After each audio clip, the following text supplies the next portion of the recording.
And now for a look at Ukraine's rich Jewish heritage, then and now, brought to you by the Ukrainian Jewish Encounter based in Toronto, Ontario.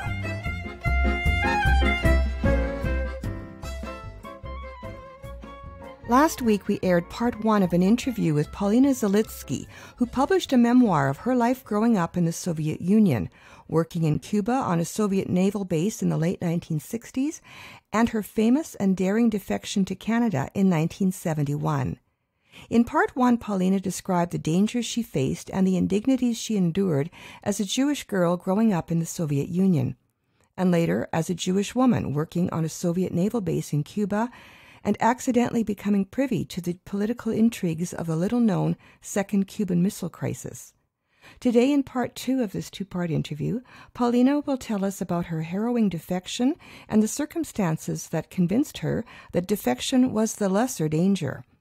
As well, she'll explain why recent alarming developments in Cuba today, which are being ignored by Western media, lead her to believe that we are now facing a third and much more dangerous Cuban Missile Crisis, and its potentially disastrous ramifications in Ukraine and Eastern Europe.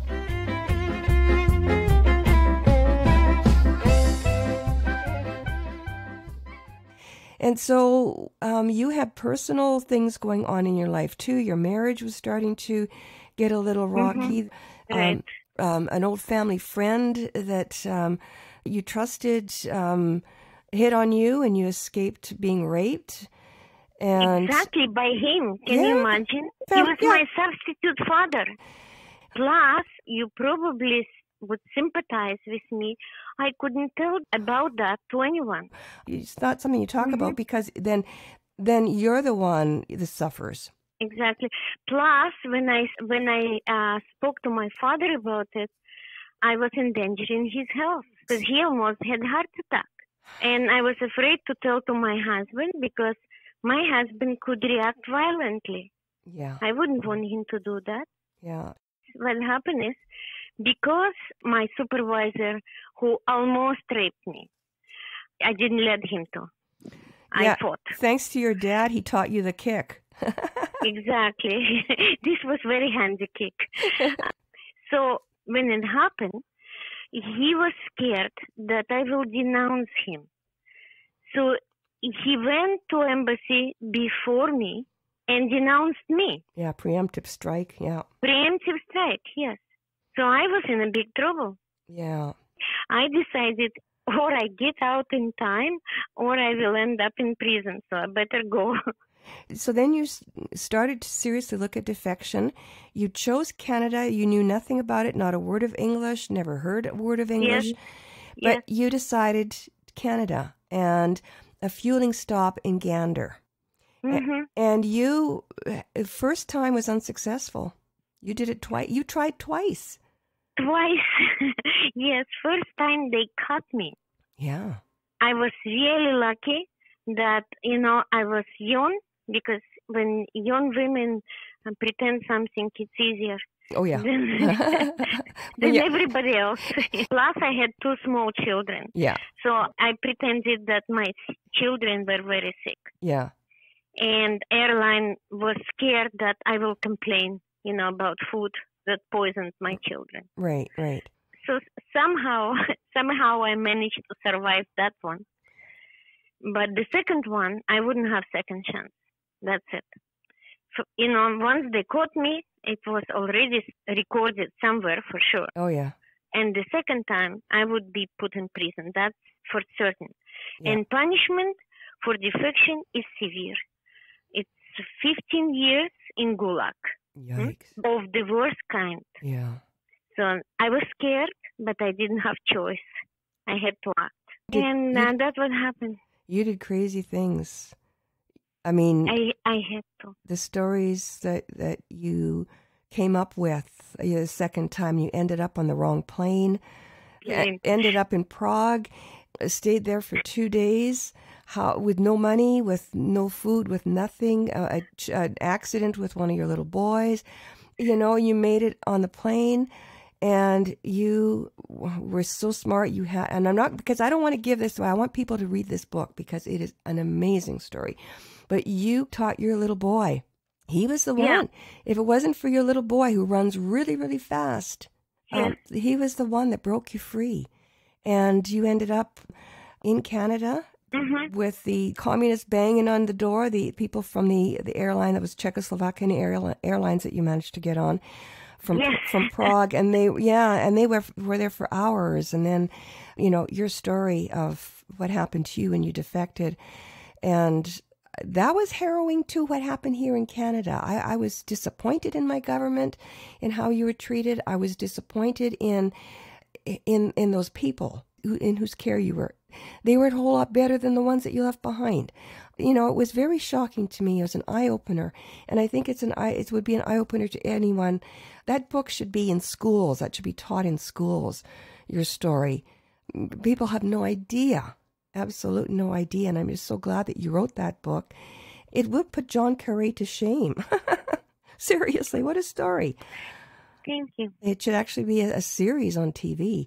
But back to your story and how we connected. I just wanted a picture. I wanted to post the book review on the website. Just routine, boring stuff, workaday stuff that I do all the time. And then you sent me this information about something that just happened in Cuba.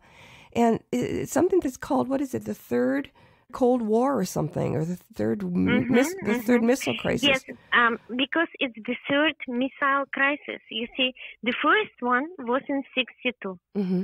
The second one was really 69, 70, because Kissinger wrote about it. U.S., of course, had intelligence information about Soviet submarines being in Cuba, the submarine base. Right, right. And he wrote an article despite the fact that Nixon forbid him to do it. Okay, so this is the secret submarine base that you were working on. Yes. Your work was on the construction site. Mine was on construction site. That's right. The facade for it, and so that and translation for Navy. Yes, yeah. I was translating for Navy too. That's right. So that was the Second Cuban Missile Crisis. That was second, and now we're coming into third. Yeah, and this interesting. The second one, not very many people talked about it. As you said, Nixon, who was the U.S. president at the time, forbade Kissinger from writing about it. Yes, so that's correct. So it's supposed to be kept hush-hush. Yes, that's right. Why? And it looks like it's going to be kept as well now. The reason why? Yeah. I told you why I think is the reason. They don't know what to do about it. United States has not anti-missile, cruise missile defense at all. So they don't know what to do about it. And when they're bullied, they just freeze. They do nothing. So going back again to 1969 and the Second Cuban Missile Crisis, were they prepared then, or were they also not prepared? And they just wanted it to go... No, they were not prepared. No, they were not prepared. I was interviewed, and of course, I described my work. That was in 71 when I described my work. To who? To whom? And nobody heard about that, right? Who did you? You didn't. No. Who did you describe? Who did you tell your story to? Who interviewed you? The government. Government, of course. You want to know exactly names? No, government. No. I don't want to know names. No. Yeah. You understand. I do.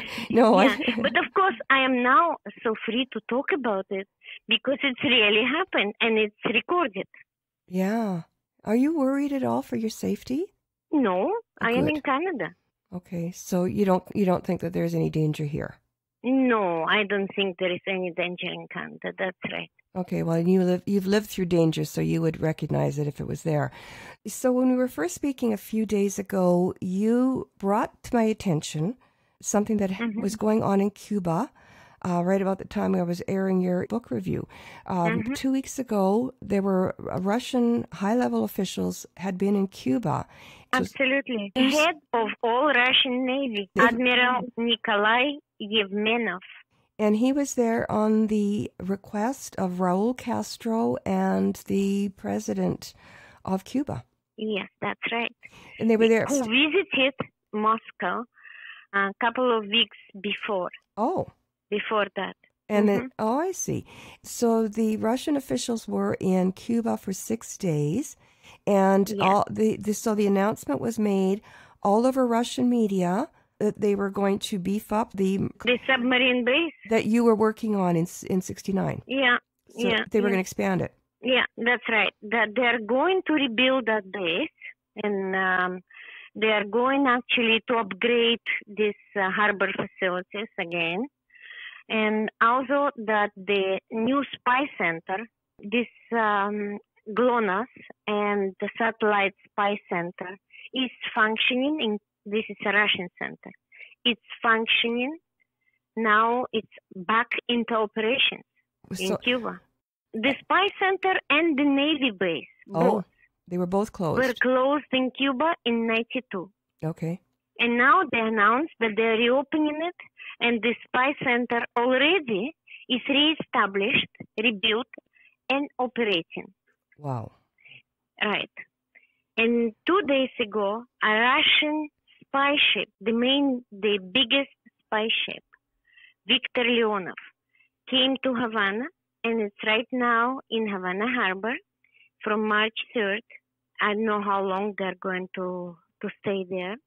But from that ship, not only they listen everything and everyone in the United States and Canada, but also they working, of course, in a coordinating work of their new spy center. Good grief. Are you worried that they'll be hearing our conversation? No, why? Why should I worry? I'm in Canada. Okay. I would be worried if I would be in Havana or if I would be in Moscow. So we shouldn't be worried. We shouldn't be worried, no. Okay. They're not interested in you and me, of course. They're interested in military establishment. Oh. In what our governments do. They're not interested what you and I do. So they're not worried that people are talking. They don't care. No, they care about important people. They're not important enough. That's good. That's right. Yeah, my father always told me that. If you want to survive, don't become important. So you had sent me some English language media, and you'd sent at the time that... Nothing. There's not much, is there? Not only not much, there is nothing. Well, there was something. It was something about Canadian military... Yes, NORAD. NORAD. Yeah, they announced that Russia is the main danger. Right. And that's all. They didn't say from the south. Like, yes, Russia is danger everywhere, obviously. And when they're spying from the south, they're danger from in any direction. But we have that danger 90 miles from U.S. coast, right? Yeah. 90 miles. They don't have to use strategic weapons. They can use short or middle range cruise missiles. Right. Cruise missiles, short or middle range, if they have nuclear tip, they're as dangerous as nuclear bombs. You understand? Wow. The cruise missiles, they right now, today, nobody can stop. There is no defense against them. Oh, no. United States is only developing defense. It's developing, but it's going to be developed, they promise, for 2024. Oh. 2024, that's a couple of years away from now. You think the Russians will wait until they're ready? Yeah. So you don't think that the United States is aware of this? I think they're aware of everything, but they don't want to confront anyone because they don't know how to. You see, they're bullied. And where they're bullied, they don't know what to do. A bully, did you say? Yeah, bully. Because Soviet Union and Russia are acting as a bully. Yes. They're intimidating in order for what? In order to negotiate. They don't want just war for the sake of war. They don't need to end life on this planet just for the sake of it, right? What do they want? They want to negotiate. For example, right now in Ukraine, there are some differences because the new president of Ukraine wants to review Minsk agreement. You see, Poroshenko signed deal in Minsk that border becomes Ukrainian only after elections. That means that they will elect Russian KGB in government. That would become Ukrainian government. Wonderful. Yeah, that's what Minsk agreement made. I didn't realize that. That's the deal. Oh, wonderful. Yes, because Russia is controlling borders, right? So while Russia is controlling borders, who is running for elections in those regions? Well, yeah. Correct. And if these people are elected into Ukrainian government, whom they were going to represent? Yeah. So Zelensky wants to change it. He wants deal to be changed that first the border becomes Ukrainian, and after that they will hold elections. That's reasonable. So which border? The border that Russia breached? The border that Russia breached already. So basically push Russia back to the original sovereign borders from 2013. Yes, that's right. That's right. That's the Minsk deal. That's the conditions of Minsk deal. To push back all the borders to where they were in 2013. Yes, and to hold elections. But what is first? First the borders or first elections? Mm-hmm. If the borders are under control of Russians, that means elections are not going to result in Ukrainian interest. Right. You understand? Mm-hmm. So he wants to review it, and Putin doesn't want him to. And if United States and Europe supports Ukraine, Putin might have to retire before this Minsk deal is finalized. Why? And he doesn't want that. He wants to retire. He wants to retire in more secure position. He's retiring at the end of this year. Oh. He's supposed to retire. Oh, yeah, right. Of course, it's not completely retirement because he still will be controlling everything and managing everything, right? Yeah. But from behind, not not in the front line any longer. Okay, so then let me get this straight. He is in Cuba because of Ukraine? Well, yes.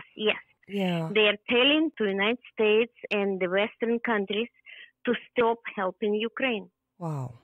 Don't interfere anymore, not just Ukraine, but also other regions like Litva, Latvia, Estonia, Georgia, all those other regions as well. So he does want to recreate the Russian Empire.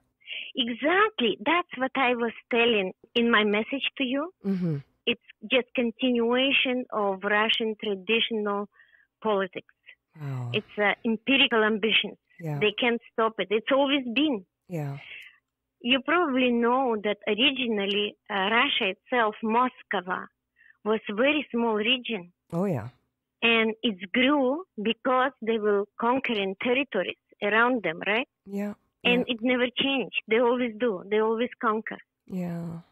So what they don't want, and what Khrushchev was doing, and what Brezhnev was doing, and what now Putin is doing, they are warning the West not to interfere in their conquests. So while the United States is preoccupied with coronavirus scares, with unseating an elected president, like him or not, he was elected, and so that whole circus that's been going on, and in the meantime, Russia very quietly is back to its old tricks. Yes, Russia very quietly just taking what they want. And the rest of the world is asleep. Yeah, I was always impressed. You probably heard interviews of granddaughter of Khrushchev. She lives in the United States and she spoke many times on interviews. Right. And when they were asking her why Russia is doing that, she always said because they can. She always answered that way. Just because they can. You see, they're bullying. Yeah. And the West doesn't know how to confront that. What do you think about the Ukrainian pushback? Do you think there's any hope there? To be very honest, I don't think really anybody cares about Ukraine but Ukrainians. Yeah. Do they have a hope in hell?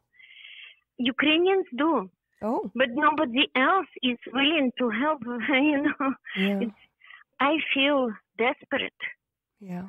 You don't have any family left there now? Yes, of course. I still have family in Odessa. Oh. Yeah.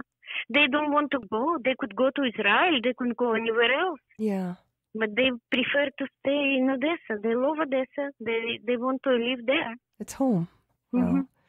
But your new home is here in Canada, and thank you so much for sharing your story and for giving us this heads up on what's happening in the world today. Thank you, Paulette. You're so kind and so observant. Oh. I really appreciate how you treated the subject.